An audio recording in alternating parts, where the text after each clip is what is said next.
Does not smell like onion skins.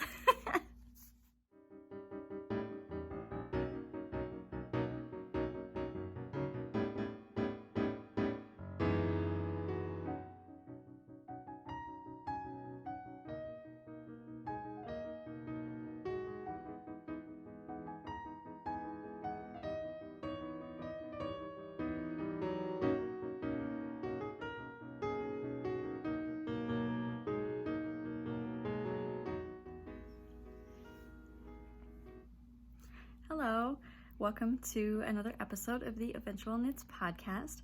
My name is Lolabean, and today is Thursday, July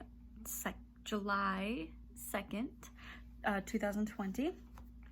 I am coming to you from my home in the Twin Cities of Minnesota.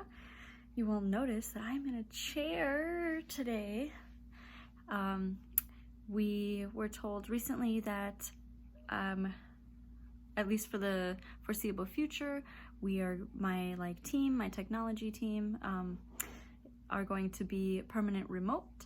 And so we were told we could come in and get some of our important stuff from work that wasn't just our laptops. Like we had to clean out our cubes and offices. And they said, yes, you can take home your chairs, which is great because I do not have like any chairs in my house.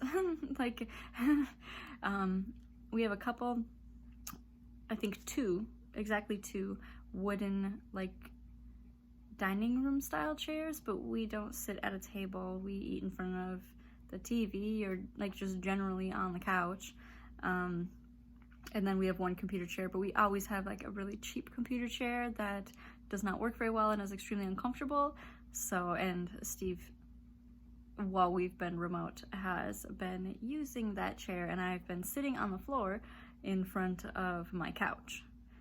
I have a cat here who I wanted to put all of my yarn on the ottoman that I normally sit on for my podcast, but he is being very stubborn and would like to be there himself.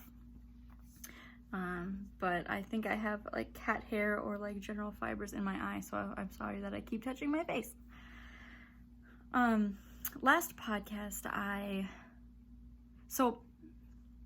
really quick, I typically podcast, in chunks. Like, I like to stop the video between different sections so I know, like, if something went wrong in iMovie, or like I said something wrong and I need to cut it and redo it. I like to just stop the video because then I can like work on it in smaller chunks. But this last time that I recorded, I uploaded it all to iMovie, and for some reason it just would not download out. It kept giving me errors. It kept saying that the files were corrupted. That didn't make any sense to me. I resent them. It didn't work. I didn't want to have to redo all the editing, and eventually after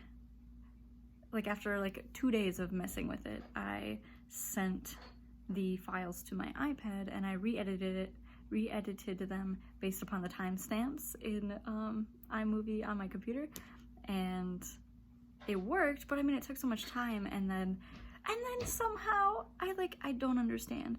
Somehow one of the clips ended up upside down, which makes zero sense. If you've ever used iMovie or any like software, like how did that clip end up upside down? So I don't know. It was an ordeal, and it was so annoying because I was really excited to like upload another podcast. After, I was like, hey, I should put up another podcast and whatever. So that was fun. That was a lot of fun. I don't think I introduced myself as my social media handles. So my name's Lolabean. I am Miss_LJV on Instagram. I guess I'm Eventual on Ravelry, although it's not going so well on Ravelry. So I did change my Ravelry view back to classic, partially in solidarity and partially because I do experience eye pain. It's like a really weird feeling. It's a feeling that I don't really feel like I get on other websites. that it kind of feels like my vision is narrowing, and I don't know. I do get migraines. I get migraines from like flickering or like fluorescence. Fluorescence give me migraines, and it doesn't have to be a visible sort of flickering in order to give me migraines. I have a light right now with an overhead fan, and on days when there's a big contrast between the outside light, like the natural light coming in, and then the light in here, that like contrast with the spinning of the fan, and like it must be like with the light reflecting off the ceiling and stuff, that gives me migraines too. So we have a family history of migraines with some severe consequences, so I'm always monitoring my migraine situation. So yeah, if you have any risks associated with Ravelry, obviously I am sure you already know about the dangers of using it, and Ravelry needs to sort of get their shit together. There is someone I will put in the show notes who is a person of color and who says she has the means to start a more inclusive website. I will put that down here and in the show notes. Bug from KnitCircus Yarns, also, those of you who have patterns on Ravelry, has offered to host your patterns at no cost to you on the KnitCircus website. So if you are a pattern designer and you're looking for a place to put your patterns, you should check her out. So like right now I would do a little cut, but I'm not going to. I'm gonna try then like doing this whole thing in one big chunk to see if that like mitigates whatever. I haven't been doing a ton of knitting. Last week we had ZK at home, Zombie Apocalypse at home. Sorry if it looks like I'm looking all around. So right in front of our front door there is a light, you know, like most front door areas have a light, but like ours is always crawling with bugs, like all kinds of bugs. And so every time you open that door, and if you go outside at night and you come back in, like half the bugs come in with them. And so I have these studio lights on, and there are bugs like crawling on the like little umbrella shapes and little moths flying around and stuff. So I just like keep looking. That also might be why I keep touching my face. Like I feel like I have bugs on me.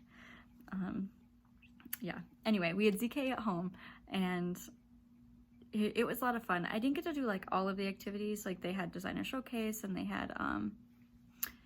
had you know, meet the yarn dyers and all that kind of stuff. And like I had work for a lot of it. It was a really busy, stressful week, and so I wasn't able to attend all of the things, but I did get to come to a few virtual knit nights, a couple of those, and I went to the anti-racism discussion, which I think Amy and Megan did a really good job of like facilitating the discussion and sort of shutting down ignorant racist comments. Like I feel like the people there, the white people there, were trying, but there was a few comments that were just really kind of inappropriate, and the person making the comments didn't, I think that they were inappropriate. So I feel like Megan and Amy were good at like not trying to like make them feel bad necessarily in any way, but being like, hey, you know, this is how we're going to do the discussion, and this is what it means, and this is why we're doing this.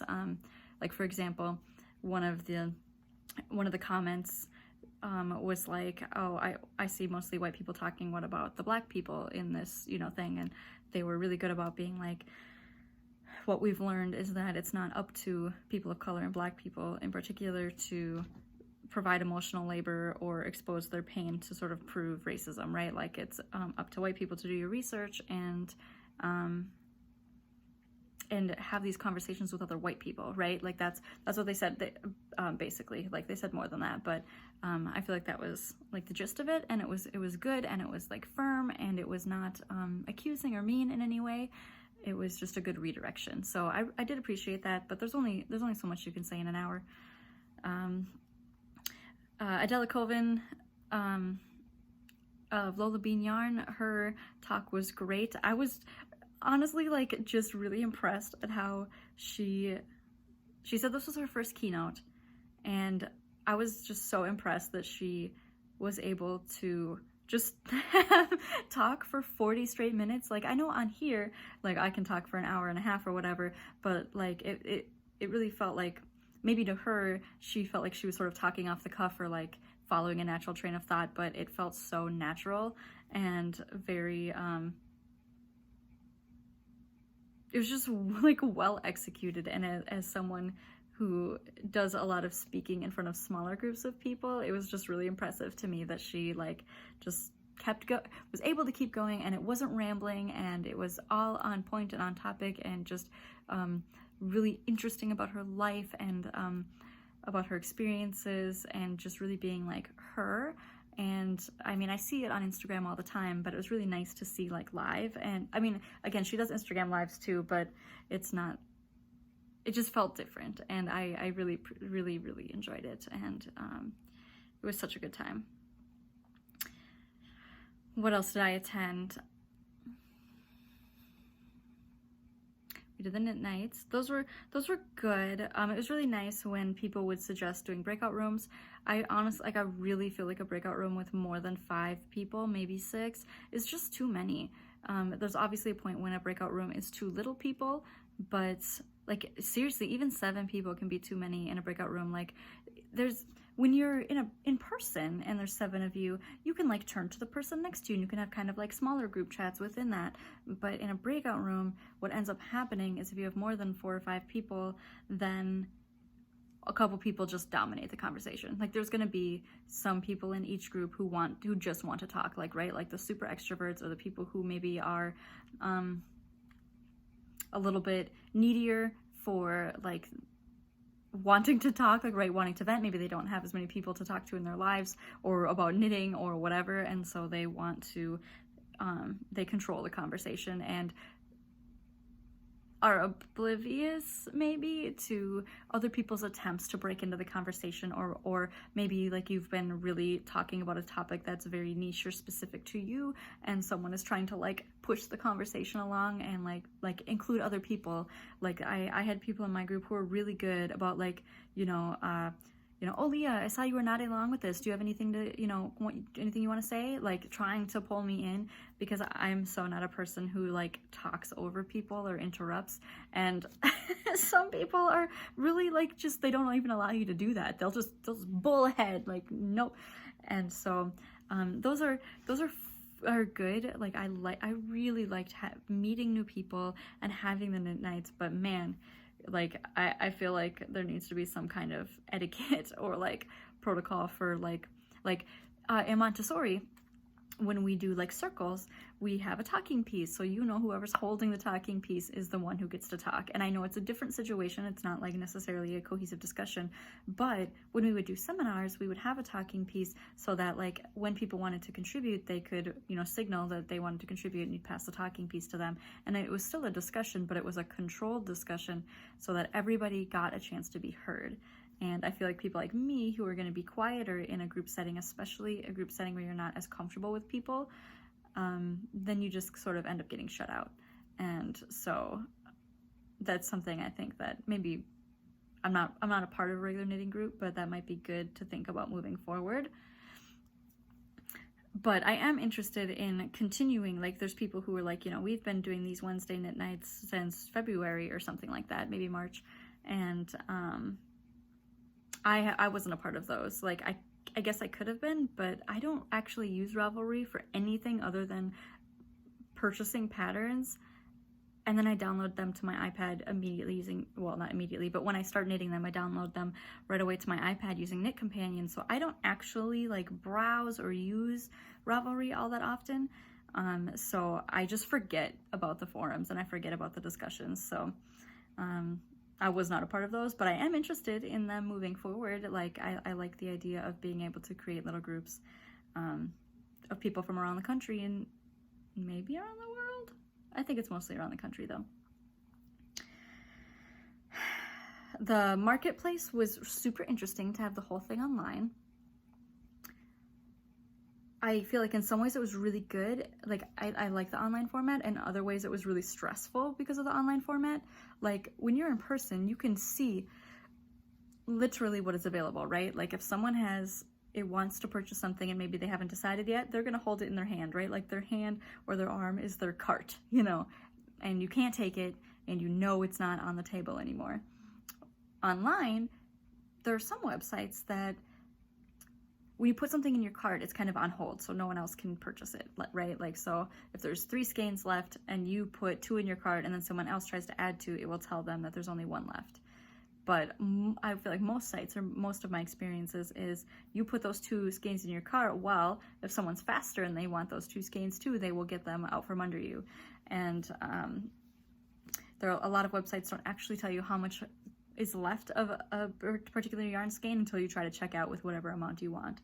So it felt simultaneously less anxiety inducing and more anxiety inducing for different reasons than being in person. But what I really liked the most about online is going to a site, perusing some of the yarns, and then thinking, okay, what patterns do I have that I could use this with, right? And so being able to take the time to see a yarn and then go look at my patterns, or go be like, I think that would be really good in a sweater or a shawl, and then try to just see if there's any that I like, maybe do a quick search or whatever. Like that was nice. Whereas in person, even if I have an idea of what I want, I'm really not the person who thinks I want to knit X sweater, I'm going to look for yarn specifically for that. I'm much more of I see a yarn and it reminds me of something. So it was nice to be able to like take breaks and go look, but then I had the anxiety of like, okay, but while I'm looking, am I missing my yarn, you know? So I did buy a good amount of yarn. I am really happy with all of my purchases. Several have already come. 2 shipments have already come, I guess 3, but the third one is not actually from ZK, it was just at the same time as ZK. Yeah, so that was fun. All right. I was thinking that maybe I would just kind of have this and then not edit it, but then I like stopped to get a drink of water and like breathe for a minute and stare at the bugs. So I'm gonna be editing this podcast a little bit, but hopefully not too much. Let's talk a little bit about what I'm knitting. So I know I talked about ZK, now let's talk about what I'm actually working on. Like I said, last week was pretty stressful. This week was worse in a lot of ways. So I haven't been doing a ton of knitting, but I have made some progress on a couple of the things that I'm working on. So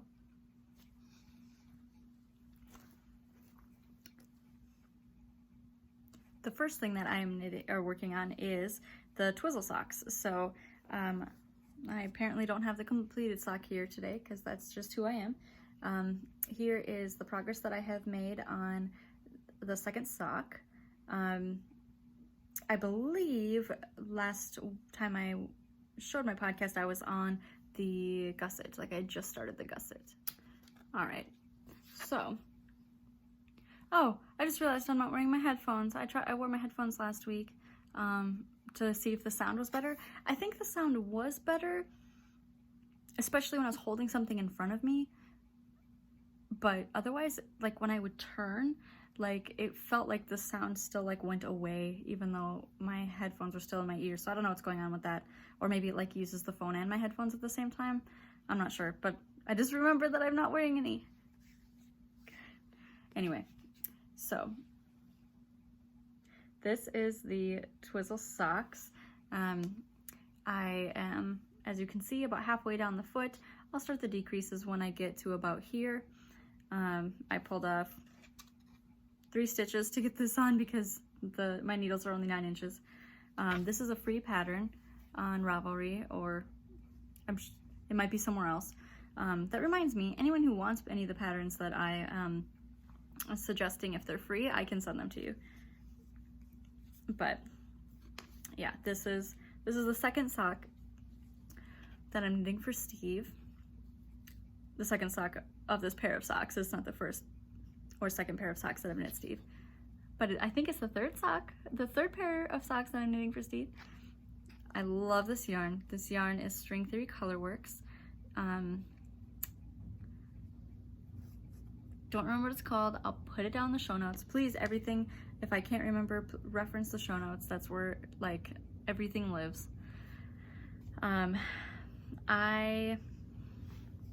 As you can see, I knit a slip stitch heel. Can you see that? It's like really stretched out on here. I feel like it's hard to tell, but it is a slip stitch heel. And you can see that it's a slip stitch pattern. I did a 1x1 rib up at the top, not twisted, I don't think. Nope, not twisted, regular rib. And then did the heel turn.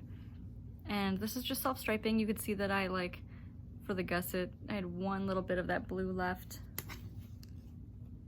when I finally started going around again, but that's okay. That like, when I do socks and self-striping, I really don't care for it to be perfect. I'm fine with it being the way that it is. When I pick up for the gusset, I always, when I pick up, twist my stitches. So, like, I think some patterns, like, have you pick up and then on the next row twist your stitches. I always twist my stitches.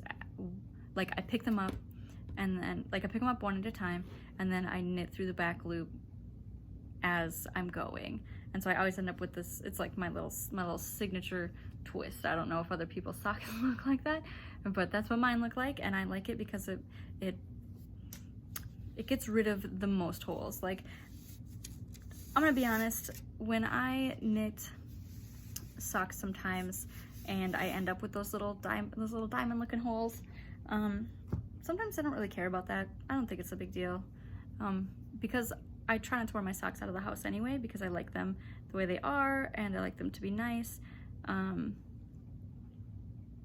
Just picking up my drop stitches here. And so it doesn't really bother me if some of them have holes because my feet aren't going to be cold anyway. Why is this one stitch?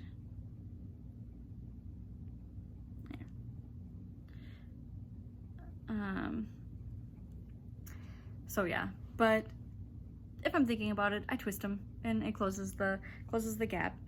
Let's see if I do have any holes. I always get like a little hole, you know, in the corner, right?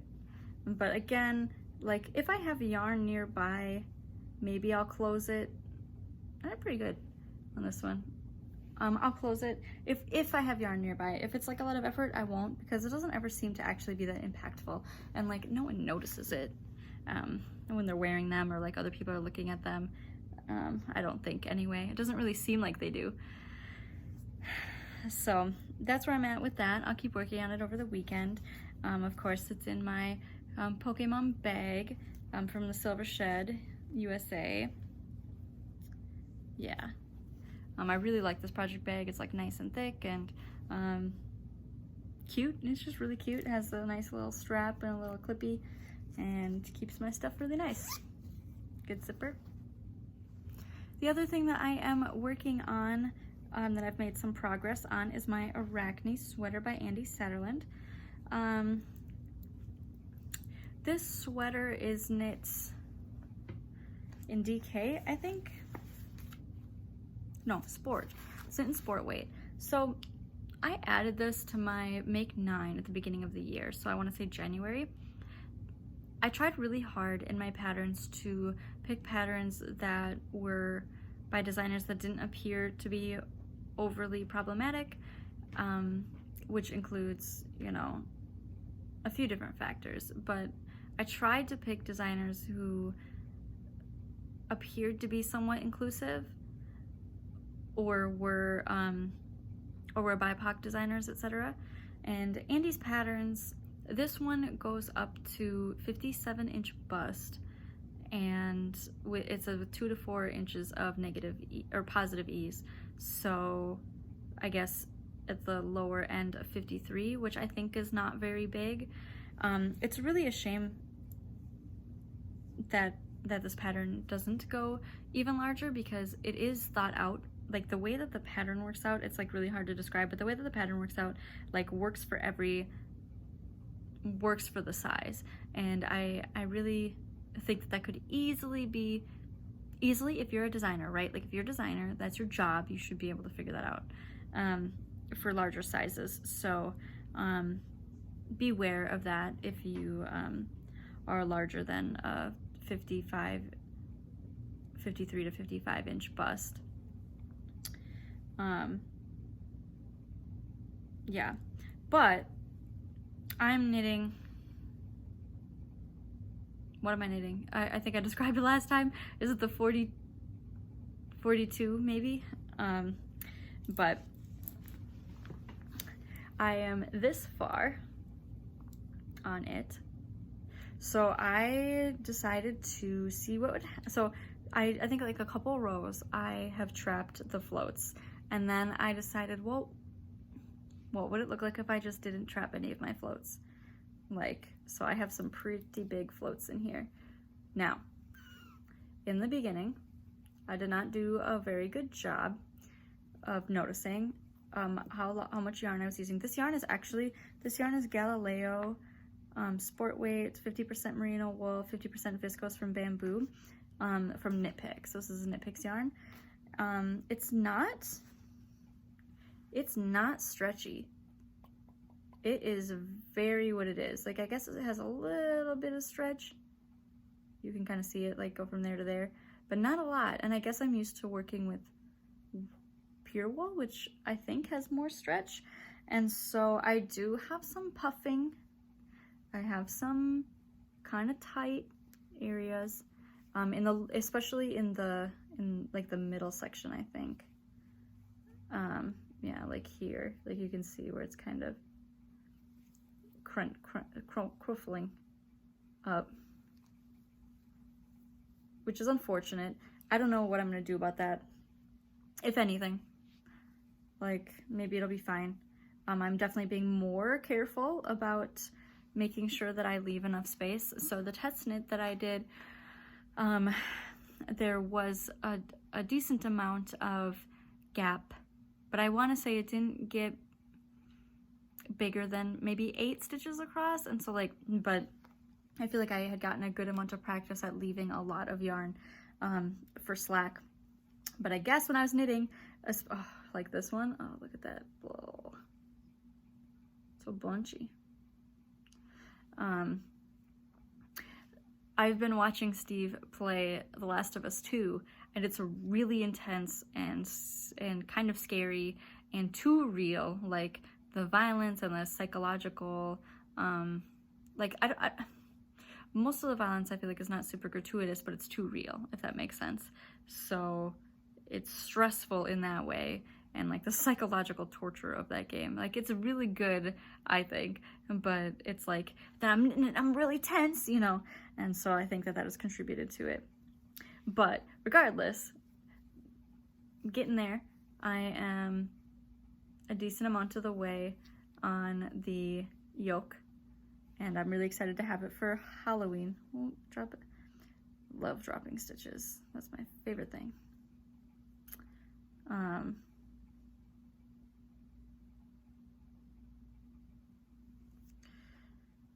Yeah, so that yarn, as I said, was KnitPicks Galileo sport weight. I actually, for the first time in such a long time, I put yarn in a sock cozy, which it was gifted to me, I want to say, by Fiber Nymph Dye Works, for buying a bunch of their yarn because I love it. So those are the two things that I'm working on right now. I have several things that I want to be working on and a couple things that I should be working on, but that's where I've got right now. That's basically all I have for my actual knitting. I do have a decent amount of yarn I can be showing you, so hold on for that. So the first yarn I wanted to show you is not a ZK yarn. It is a yarn that I have been really hyped to get though, and I'm so excited that I got it, and I want to do more, but I just bought the one for now, and it is the KnitCircus Gradient Monstropolis.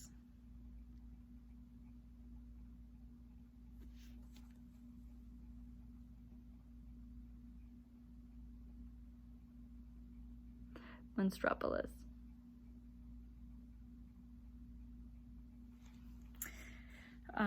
It is a gradient yarn by KnitCircus. It's based off of Sully and Mike from Monsters Inc. It's so perfect and so good. This particular one is really tight. Like, holy crap. It's wound really tight. It looks really small for 400 yards. This is in their most common base, Greatest of Ease. It's 80% superwash merino, 20% nylon. I love KnitCircus. So that was really exciting. I'm glad I got that. And then my other yarns that were not from ZK are yarns that I ordered from Bien Aimee in France. And so she is doing a Miyazaki collection. And so she released her first 2 colorways, and of course I had to get them. My ultimate goal, assuming that most of the colors work together, is to do like some like giant shawl, maybe like a Paper Daisy Creations fade with them. So the first one, the first 2 sets she did was Ponyo and Sosuke, and this is the Ponyo and Sosuke.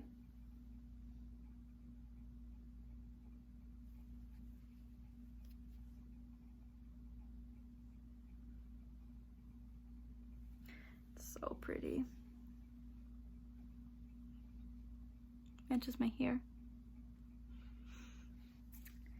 I really like it. It's so good. Like the Ponyo and the Sosuke, it's so good. But you guys, okay, if you know me but at all, you will know how much I love Howl's Moving Castle. This next one is Howl and Sophie, and the inspiration pictures are amazing.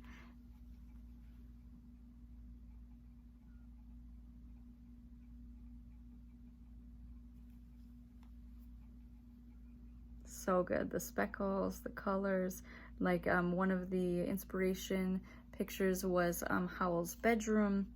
Of course, he had, you know, they have the scene with the stars. It's so good. I have Howl's castle on the inside of my arm here, and I have Ponyo. Can I turn my arm appropriately? Right here. Love me some Miyazaki, so I got the first 2 in the collection. I will definitely get more. Okay, now from ZK at home.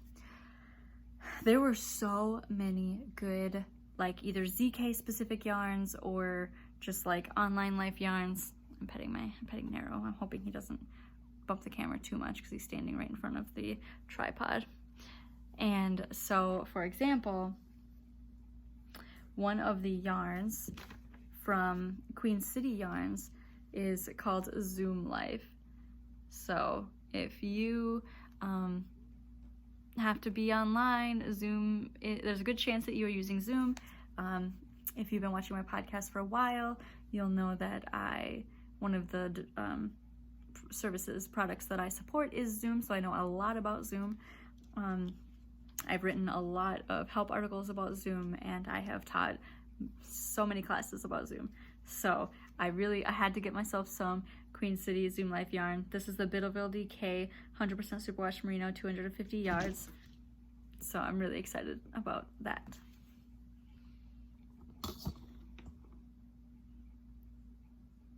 Nero. Hi.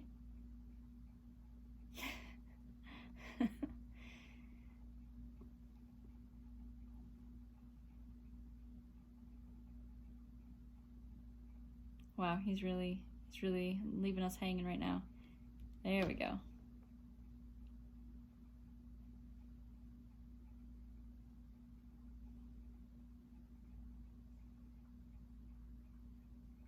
You lay down or what? Do you like my Lion King framed picture there? When I was in college, that's good enough. When I was in college, I worked at Michael's in the frame shop for a little while, and that was the like first official beautiful piece that I framed. I picked the mat, I picked the print, I picked the frame, cut the glass, put it all together, put the back on, put the hangy piece on, and the little wire that, it's not even a wire, it's like a cable basically. Yeah, that's my little Lion King. Anyway, so yeah, so I did buy so Queen City Yarn was having a really good sale, and so I really wanted to buy a sweater quantity, but I didn't want to order a sweater quantity like a dye to order. I wanted to buy from their already created yarns because the amount that I will need is only 3 skeins. That doesn't make any sense from what I'm saying. Oh, I guess I didn't end up buying a single sweater quantity because there wasn't enough, and the minimum for custom orders was 4 skeins, and I only needed 3. So I did buy 4 skeins, but I didn't want to like a lonely skein. So I bought 2 skeins of 2 separate colors. So the rationale being that I could use these 2 skeins plus a third in a sweater, or if I really wanted to, I could use them in a shawl. So I bought 2 skeins of their NoDa sock in Southern Charm. It's 75% superwash merino, 25% nylon, 463 yards.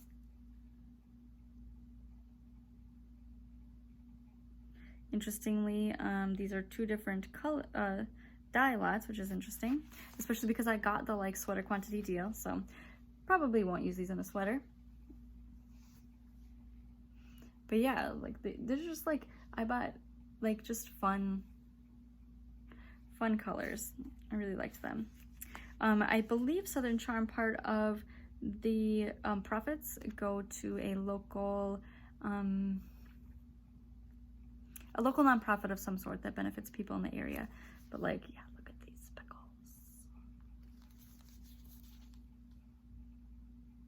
So pretty. So pretty. And then I bought 2 skeins of the NoDa sock in a colorway called Crown Town. These are the same dye lot.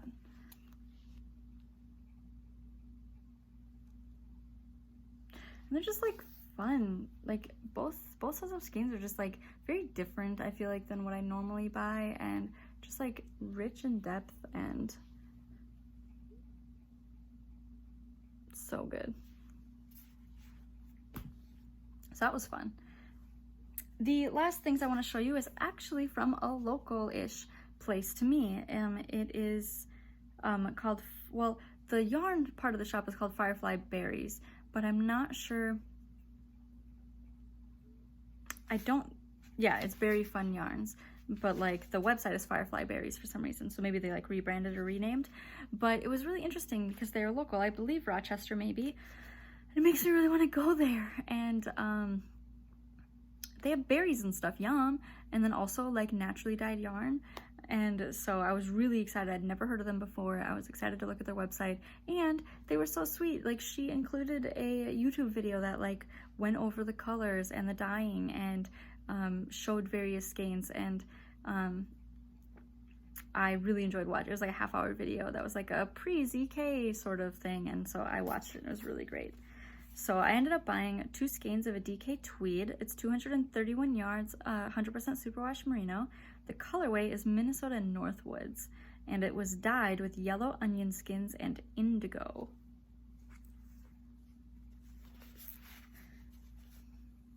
Look at this, you guys.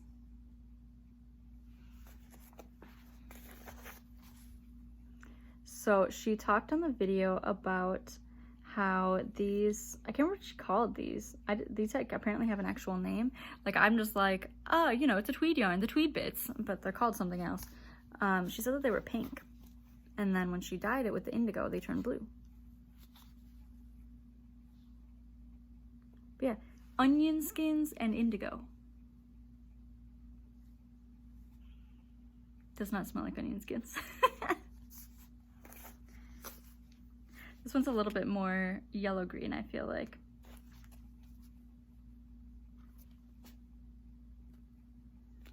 So that's fun. Again, this is definitely a color I don't normally buy, but Steve really, really liked it, and so, and it's good, and I like it. And I like it's a Minnesota name.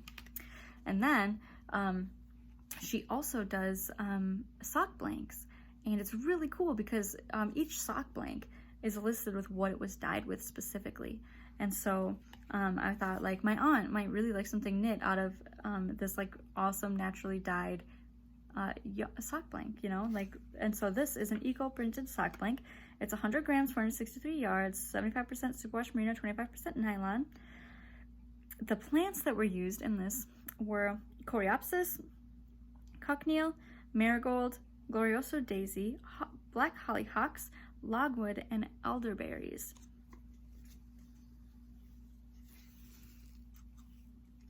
This is what came out.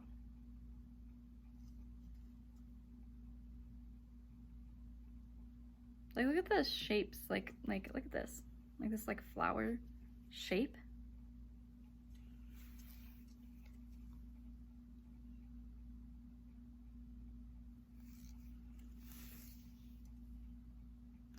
Ugh, love that.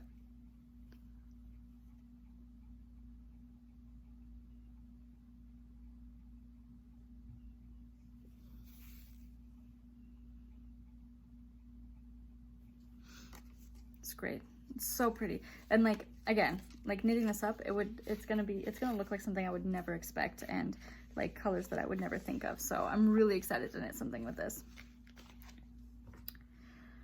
Sorry about my band-aid in the picture. I should actually probably take it off. So I donated blood today. You can donate blood during COVID. You just have to follow like extra precautions. And it was a good time for donating blood, I guess. I don't know. I got a really good person, and she was great to talk to, and it was a good time. Let's see, is that all? I think that's all. I guess I could show you my shirt. Look at my little my yarn dinosaur. It's like a yarn raptor. And if you know me, you knew that I grew up watching Jurassic Park and having Velociraptor nightmares for like my whole life, even though I really like the movie. Yeah, so I thought that was cute. Let's see. Life stuff. So, last weekend we had the celebration of life for my brother Joe. We had it at a pavilion in Open Park. It was really pretty. It was very green. There's like a waterfall, like a little man-made waterfall nearby, or like, you know, stream, water, rocks kind of thing, and then a lake, and there were tons of turtles everywhere, and we had like some food and drinks, but it was mostly like set up to like, they had these huge picnic tables. They were very long, like maybe 10 feet, 10 feet long, maybe, I want to say 10 feet long. And so there's plenty of room for spacing. There was a bunch of picnic tables, people who were standing, you could stand, there was plenty of room to stand socially distanced. And the weather held out until about 7:15, which was great because it was supposed to storm. And so we were there from 1 until that time, like 7, and we had a super good turnout. You know, just like people were constantly coming. He had a lot of coworkers come. He had a lot of his friends come, you know, and our family, and my stepmom's family came. A lot of my friends came, and like my aunt came and gave like all of us little like charms, like little memorabilia charms.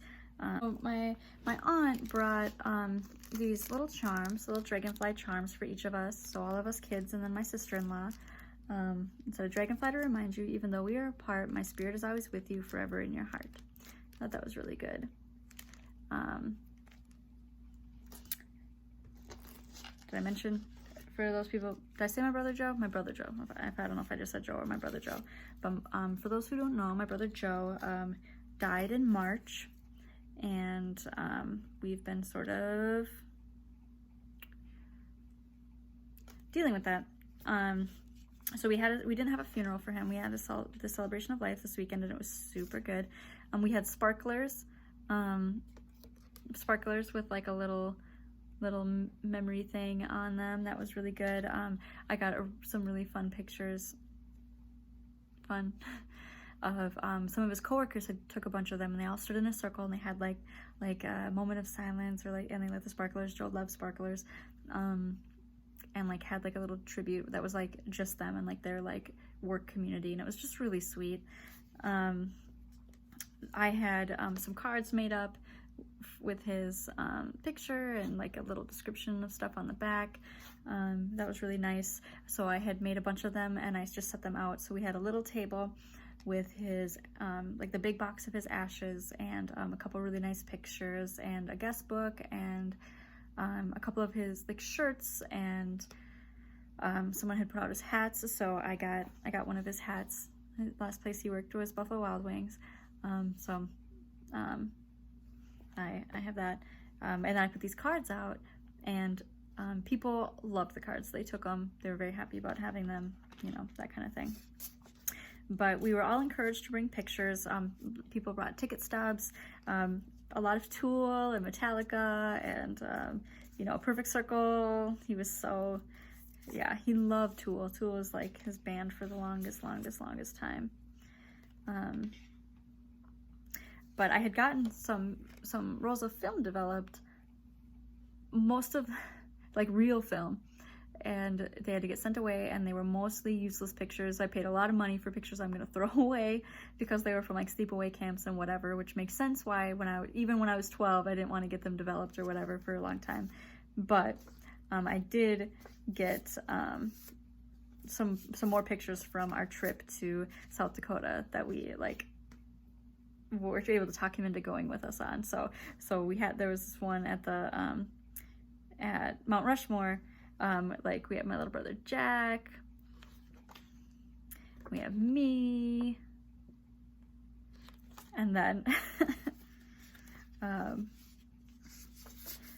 we have Joe. Like, God, that hair, that face, God, I love Joe so much. I have a picture of him sleeping in the car. One of our favorite moments was like being on top of the Badlands. Like, you can't see this, but it's like this picture's taken from like a cliff, and then it goes down over, and then we climbed these like Badlands mountains to get up there. So this was before Adam and I joined him. He got up there first, and then it was like a whole ordeal when Adam and I were trying to get up there, and it was just great. So yeah, there's that. Yeah, I have his hat. One of my niece Ayana's friends picked, so Joe loves Spider-Man and comics and like things like that in general, but Omar bought, sorry for the noise about this, but Omar bought each of us kids